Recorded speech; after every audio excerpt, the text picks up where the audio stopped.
Hi friends, आज हम business की बातें में बात करेंगे QRMP स्कीम को लेके। GST QRMP scheme. दोस्तों, कुछ मेरे बिजनेसमैन भाई और कुछ स्टूडेंट काफ़ी परेशान हैं इस स्कीम को लेके। क्या है, क्या से काम करते हैं, किस पे एलिजिबिलिटी है, किस पे नहीं है, बेनिफिट लेना चाहिए कि बेनिफिट नहीं लेना चाहिए। तो चलिए आज हम डिकोड करते हैं QRMP स्कीम को। QRMP स्कीम यानी क्वार्टरली रिटर्न मंथली पेमेंट्स। सो स्कीम के नाम से समझ में आता है कि इसमें कुछ रिटर्न को क्वार्टरली किया गया है बट पेमेंट्स को मंथली ही रखा गया है। एग्जैक्टली ऐसा ही हुआ इस कंप्लायंस में। अगर आप अभी तक के करंट सिनेरियो की बात करेंगे सो 1.5 करोड़ से नीचे की टर्नओवर वाले सारे यूजर्स के लिए, रजिस्टर्ड बिजनेसेस के लिए गवर्नमेंट ने स्कीम थी कि आप GSTR 1 को क्वार्टरली फाइल कर सकते हैं, बट GSTR 3 भी आपका मंथली कंप्लायंस था और जो आपका GST की पेमेंट है वो भी आपकी मंथली ही होती थी। जो नई स्कीम है QRMP स्कीम, इस स्कीम में आपको पेमेंट तो मंथली करनी है बट आपकी जो रिटर्न फाइलिंग के कंप्लायंसेस है वो शिफ्ट हो जाते हैं क्वार्टरली। आइए अब देखते हैं कि क्या आप इसमें एलिजिबल है या नहीं है। क्राइटेरिया क्या है आपकी एलिजिबिलिटी को लेके। तो दोस्तों, इसके सिंपल क्राइटेरिया है। अगर आप लास्ट फाइनेंशियल ईयर जैसे कि 1920, हमारे इस फाइनेंशियल ईयर के लिए जो लास्ट फाइनेंशियल ईयर होगा 1920 होगा, अगर उसमें आपका टर्नओवर 5 करोड़ से कम है और करंट ईयर में भी आपका टर्नओवर 5 करोड़ से कम है तो आप इस स्कीम के लिए एलिजिबल है। बट अगर पिछले साल में या करंट ईयर में आपका टर्नओवर 5 करोड़ से ऊपर जाता है तो आप इस स्कीम में फॉल नहीं कर सकते हैं। ठीक है, तो सिंपल क्राइटेरिया है आप इस स्कीम में कब आ सकते हैं। 5 करोड़ की टर्नओवर ना पिछले साल में हुई हो ना इस साल में हुई है तो इस स्कीम में आप आ सकते हैं। अब बात करते हैं कि इस स्कीम में आने से फायदा होगा क्या। मैं इतना दिमाग लगाऊं तो किस लिए फायदा होगा कि नहीं होगा पता तो चले। सो इस स्कीम में रिटर्न क्वार्टरली और मंथली पेमेंट को कैसे सिंप्लीफाई किया गया है। सो अगर आप दोस्तों आपने देखा होगा कि करंट सिनेरियो में जो रिटर्न फाइलिंग की डेट है वो GSTR 1 के लिए आपकी रिटर्न फाइलिंग की डेट है वो 13 तारीख है। सो फ्यूचर में भी आपकी रहेगी बट वो क्वार्टरली आपका शिफ्ट हो गया है। और GSTR 3B के लिए आपकी डेट्स रहेंगी क्वार्टरली 22 और 24, नेक्स्ट मंथ की 22 और 24। एग्जाम्पल के तौर पे अगर हम अप्रैल से लेके 1 अप्रैल 2021 से लेके 30 जून 2021 तक की रिटर्न की बात करें तो इन दोनों की रिटर्न, आपकी इस क्वार्टर की रिटर्न जो रहेगी, दोनों रिटर्न GSTR 3B आपकी रहेगी 22 या 24, डिपेंड करता है आप किस स्टेट में हैं, और आपकी GSTR 1 की रहेगी 13 तारीख, 13 जुलाई। तो आप किसी भी स्टेट में रहें, लेकिन आपकी पेमेंट मंथली होंगी और पेमेंट का जो कैलकुलेट करने का तरीका है वो आपको समझना पड़ेगा। हालांकि गवर्नमेंट ने इस तरीके को भी काफी सिंपल कर दिया है। 2 मेथड पे काम कर रहे हैं, एक है फिक्स्ड सम मेथड, दूसरा मेथड है जिसमें कि आपको सेल्फ असेसमेंट मेथड, जिसमें आपको खुद से कैलकुलेट करना है। सो पहले हम बात करते हैं फिक्स्ड सम मेथड की।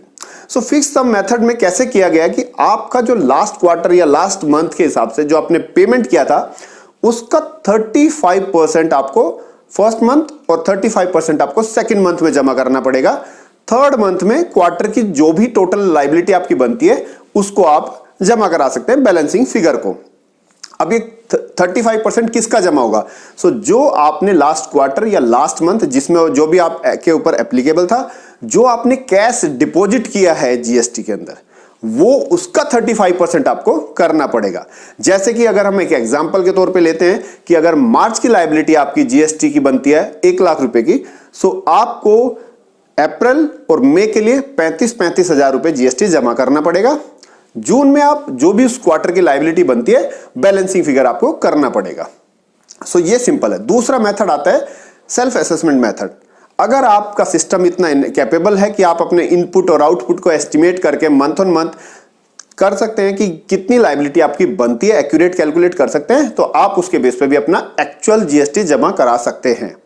गवर्नमेंट ने स्कीम दी है जिसमें आप कोई टैक्स आपका कम भी जमा होता है और बैलेंसिंग मंथ में ज्यादा भी जमा होता है उस टाइम पे, सो गवर्नमेंट आपसे कोई इंटरेस्ट चार्ज नहीं करेगी, क्योंकि ये फिक्स्ड सम मेथड को सिंप्लीफाई करने के लिए कि आपका हर महीने टैक्स कैलकुलेट करने में ज्यादा टाइम ना जाए, आप अपने बिजनेस पे फोकस कर सके, आपके कंप्लायंसेस को सिंपल से सिंपल बनाया जा सके, इसके लिए गवर्नमेंट ने इसको सिंप्लीफाई किया है। तो दोस्तों, आपको QRMP स्कीम समझ में आई कि क्या स्कीम है, ये मेरे ऊपर एप्लीकेबल है या नहीं है, आपको वो भी समझ में आया, 5 करोड़ का क्राइटेरिया। आपने देखा कि कैसे इसमें रिटर्न फाइलिंग को सिंप्लीफाई किया गया है और इसमें टैक्स पेमेंट को भी कैसे आसान बनाया गया है। सो इसके बाद आता है कि क्या इस स्कीम को मैं कैसे ले सकता हूं। ठीक है, आपके लिए स्कीम बेनिफिशियल है तो इसको कैसे आप ऑप्ट कर सकते हैं। सो उसके लिए गवर्नमेंट ने क्वार्टरली बेसिस पे मेथड आपका है, क्वार्टरली आप इसको ऑप्ट इन या ऑप्ट आउट कर सकते हैं। बट अगर एक बार आपने 5 करोड़ की लिमिट क्रॉस करते हैं सो आप इसको फिर ऑप्ट इन नहीं कर पाएंगे। सो एक तरीके से उसके लिए उसके बाद ये स्कीम आप पे एप्लीकेबल नहीं होती है। सो क्वार्टरली ऑप्ट इन करने का भी क्राइटेरिया है। जैसे कि अगर हम बात करें 1 अप्रैल 2021 से लेके 30 जून 2021 तक के क्वार्टर के लिए 2 महीने पहले क्वार्टर से और 1 महीना क्वार्टर के अंदर का पीरियड होता है, 3 महीने का टाइम है ऑप्ट इन और ऑप्ट आउट करने के लिए, अगर आपको करनी है स्कीम में जाना है तो।